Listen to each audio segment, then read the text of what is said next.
En 2025, on le sait, l'industrie créa et de la photo ne vont pas très bien, on n'est pas dans les meilleures années. Je pense qu'aujourd'hui, si on veut avoir du job, c'est important de se démarquer, et se démarquer, ça passe plus forcément que par la technique, mais ça passe beaucoup par tout simplement être authentique. Ça veut pas forcément dire retourner à l'argentique ou faire des projets qui sont pas retouchés, ça pourrait l'être. Être authentique, je veux tout simplement vous dire, montrer qui vous êtes, ce que vous aimez, comment est-ce que vous abordez différents sujets, et le montrer de manière à ce que les clients comprennent un petit peu mieux qui vous êtes et ce que vous pouvez leur proposer. Je vous l'accorde, plus facile à dire qu'à faire, trouver son style, avoir quelque chose de cohérent, comment on fait ça? J'ai essayé de développer un petit exercice qui devrait vous permettre en plus ou moins une demi-journée, faire quelque chose de fun, qui vous permettre de mieux comprendre votre style, mieux comprendre ce qui vous attire visuellement, et de cette manière pouvoir repasser sur votre portfolio pour le rendre encore plus cohérent, et aussi avoir presque, j'ai envie de vous dire, une source d'inspiration inépuisable pour la suite de vos projets. Et même si vous n'êtes pas photographe, à vrai dire, l'exercice pourra complètement marcher aussi, tant que vous êtes dans quelque chose de créa et visuel.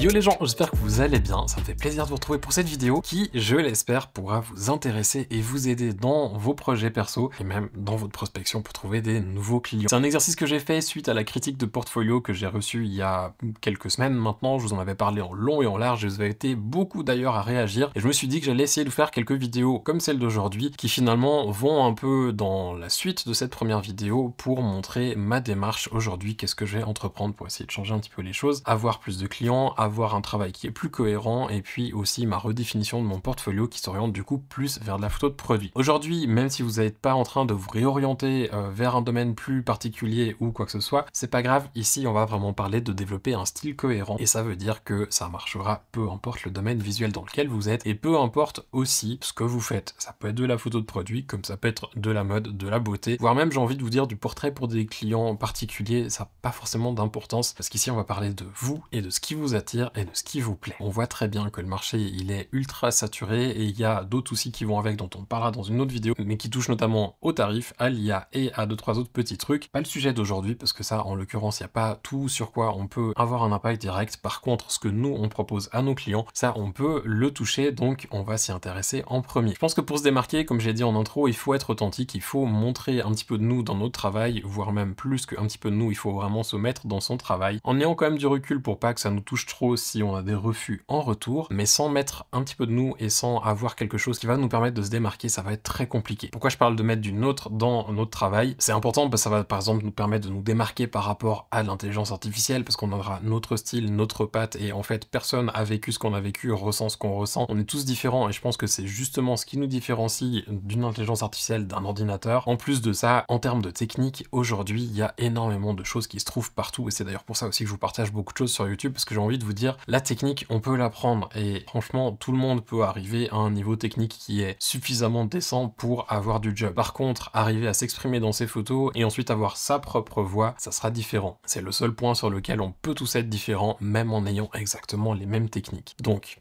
on va se pencher là-dessus, et je vais vous parler de l'exercice en question qui va vous aider à trouver votre style. Parce que trouver son style, perso j'y ai passé des années, j'ai jamais trop compris, j'avais vraiment de la peine, je comprenais pas ce que c'était, j'étais là bon, un preset Lightroom, en fait non, ça n'a rien à voir. C'est plutôt une manière d'interpréter un sujet, d'aborder un sujet. Par exemple pour moi en photo de produit, comment est-ce que je vais photographier? Quand je vais prendre un flacon par exemple de parfum, je vais avoir une manière de le visualiser, une manière de vouloir le mettre en avant qui sera pas forcément la même que la personne qui est à côté de moi, qui va interpréter le nom, la forme, les couleurs du flacon de manière totalement différente, parce que ça lui procure des sensations, des émotions, un ressenti. Ça le ramène à des souvenirs qui sont complètement différents des miens. Ce qui nous intéresse ici, comme on est dans un métier visuel, ça va être justement ce qui nous attire visuellement. La première partie de l'exercice que j'ai fait pour redéfinir un petit peu mon style, et que je vous propose d'essayer de faire chez vous aussi, c'est tout simplement d'aller chercher les mouvements d'art qu'on a à travers les siècles, et de mettre de côté 3 à 5 des mouvements qui vous parlent le plus. Pour mettre de côté, personnellement, j'ai utilisé Milanote. Alors, pas sponsorisé par Milanote en l'occurrence, juste que je trouve que c'est un outil qui marche vraiment bien, notamment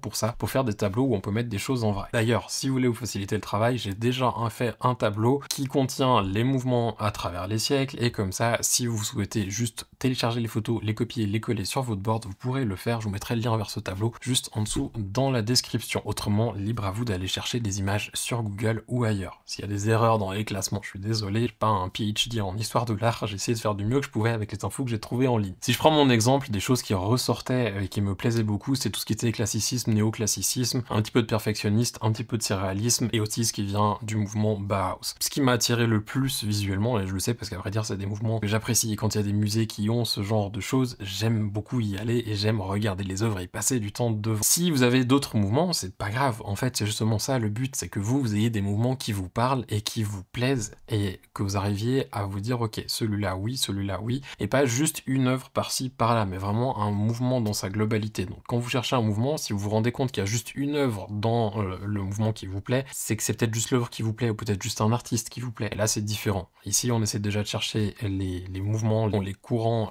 d'art qui vous plaisent, et de les ressortir. Peut-être qu'il y en aura un, peut-être deux, peut-être trois. Essayez d'éviter d'aller à plus que 5, c'est déjà beaucoup. Et certainement que vous en aurez 2, 3 principaux et peut-être 1 ou 2 en annexe, un petit peu comme c'était le cas pour moi. Mettez ça dans un tableau sur Milonote ou autre chose, si vous avez InDesign, Pages ou j'en sais rien quoi, vous pouvez mettre ça comme vous voulez, même les imprimer et puis vous faire un petit moodboard sur un tableau à épingler, ça marcherait très bien aussi. La deuxième étape, c'est de faire la même chose mais avec n'importe quoi comme image. Parce que du moment où vous avez déjà ça en tête, ça va vous clarifier un peu votre vision par rapport à ce qui vous attire visuellement. Par exemple, pour ma part, je sais que j'aime pas les trucs qui sont ultra colorés et que j'aime les choses qui sont aussi très graphiques, très propres, bien cadrées. Parce que même si on prend le néoclassicisme ou classicisme, les compositions étaient toujours bien faites. Vous allez me dire, ça n'a rien à voir avec par exemple, mouvement Bauhaus, alors que le mouvement Bauhaus, c'est aussi des choses qui sont très cadrées, très droites, peut-être beaucoup plus droites, mais qui restent quand même quelque chose avec lequel on pourrait faire une translation. En tout cas, moi, c'est comme ça que je l'interprète. Ça m'a aidé pour la suite, et la suite, donc, comme je le dis, c'est d'aller chercher des images un petit peu partout en ligne, et ça peut être n'importe quoi. Quand je vous parle d'images, ça peut être de la photographie, de la peinture, des photos qui ont été faites de sculpture, enfin bref, peu importe la forme d'art que vous allez prendre, mais prenez un petit peu de tout et mettez tout ça avec sur votre tableau. Un outil que j'ai beaucoup utilisé pour m'aider là-dedans, parce que je trouve ça un petit peu galère d'aller chercher des photos partout, c'était d'utiliser un truc qui s'appelle ShotDeck. C'est tout simplement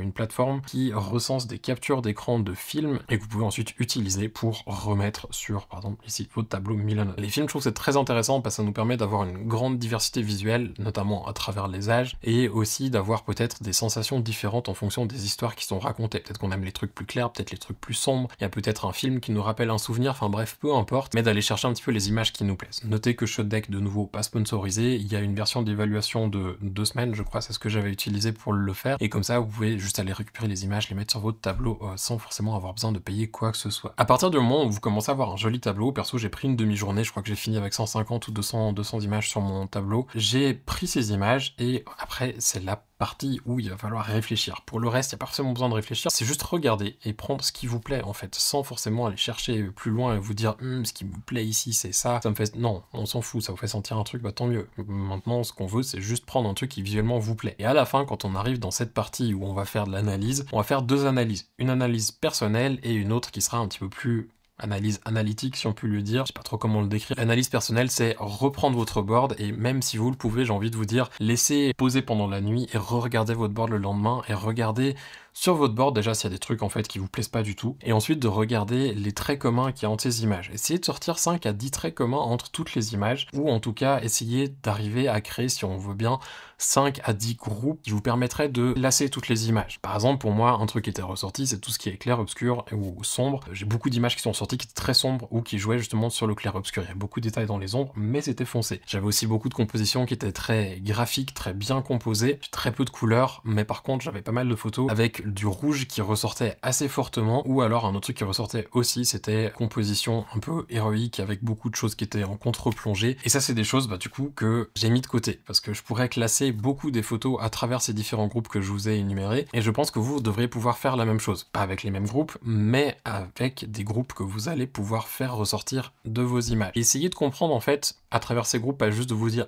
ça irait bien, parce que non. Qu'est-ce que vous voyez dans ces images? Qu'est-ce qui vous a retenu? Qu'est-ce qui a retenu votre attention, votre œil? Et du coup, sortez un mot par rapport à ça pour classer les photos. Vous allez voir que normalement, vous devrez arriver à le faire en 5 à 10 groupes. Si vous arrivez à 10, 15 groupes, ce sera beaucoup. Si vous arrivez à 20 groupes, c'est que c'est un petit peu perdu. Essayez vraiment de limiter au maximum le groupe et de comprendre ce qui vous plaît le plus. Peut-être que des images finalement passeront pas forcément là-dedans parce que juste elles vous plaisent, mais qu'elles ont pas un truc fort comme les autres qui vous attire vraiment de manière générale et que c'est pas juste une exception à la règle. Du moment où vous avez fait ça, un truc que je vous conseille, c'est de montrer les photos à quelqu'un d'autre et de demander à la personne de sortir les mots-clés ou les choses qui la frappent, et ça vous permettra d'avoir un deuxième avis qui est ben, du coup pas le vôtre, et peut-être de voir s'il y a des choses que vous avez manqué, parce qu'il y a peut-être des choses que vous n'avez pas réalisées, parce que des fois quand on est trop dans nos trucs, il y a des choses qu'on ne réalise pas. Vous allez peut-être simplement avoir les mêmes résultats, et puis ça vous permettra de confirmer ce que vous avez trouvé. Si jamais vous avez personne à le montrer, et à vrai dire, même si vous avez quelqu'un à qui le montrer, je le ferai quand même, c'est de prendre votre tableau ici que vous avez créé, l'exporter en PDF, expliquer votre démarche à ChatGPT, et vous lui donnez le PDF, et vous regardez ce qui va en sortir. Je l'ai fait, c'est très intéressant, parce que sur beaucoup de points, il a ressorti les mêmes choses que ce que moi j'avais fait ressortir, et ensuite je lui ai dit, voilà, moi ce que j'ai fait ressortir. Et à partir de là, il a ressorti des autres choses, et fait un peu le lien avec ce que lui m'avait dit, où j'avais pas forcément fait initialement le lien, et c'est intéressant aussi d'avoir un avis comme ça, qui est un peu plus, j'ai envie de dire, analytique, et pas forcément humain. C'était vraiment très intéressant d'avoir les différentes versions. Et à partir de là, bah, ce qui est cool, c'est quand on a nos différents groupes, ou peut-être des petites phrases qui décrivent un peu ces photos qu'on a mises, finalement c'est notre style qui est résumé. C'est-à-dire que ce qui vous plaît visuellement, ce qui vous attire, c'est généralement ce que vous avez envie de recréer.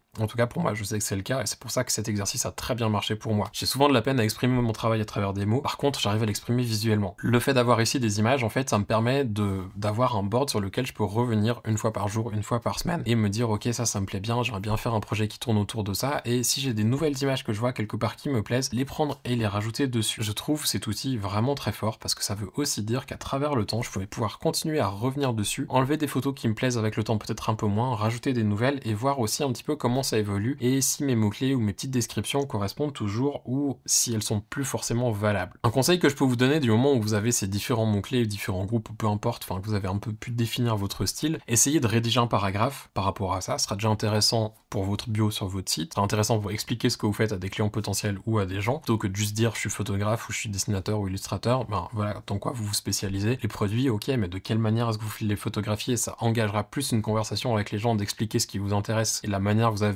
d'exprimer votre art et des produits ou des sujets autres que juste dire je suis photographe ou je suis vidéaste. Dire que je suis photographe et que j'ai un amour profond pour tout ce qui est clair-obscur, ça intrigue des gens un petit peu plus que juste dire je fais de la photo. Essayez vraiment d'écrire un petit paragraphe par rapport à ça, vous pouvez l'intégrer ensuite dans votre bio, et encore une autre chose que vous pouvez faire du moment où vous avez ce paragraphe, c'est de retrier votre portfolio. Vous allez peut-être vous rendre compte qu'en fait, il y a des choses qui correspondent pas du tout.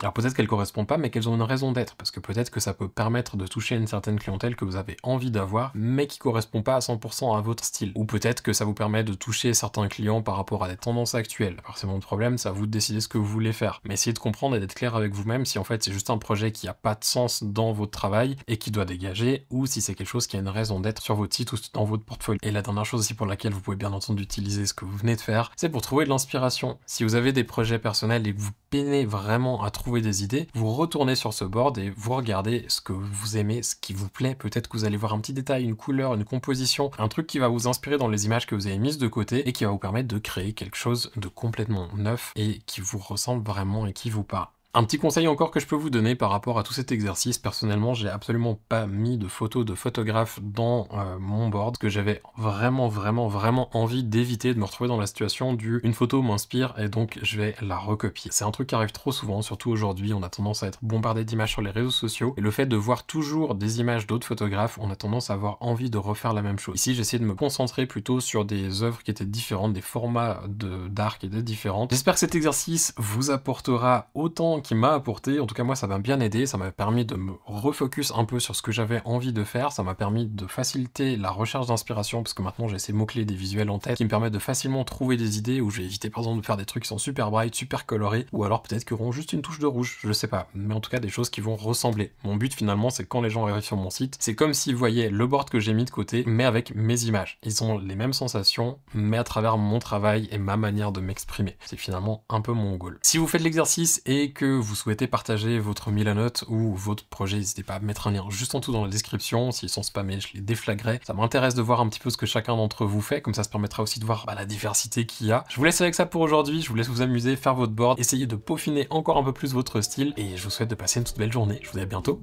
Ciao.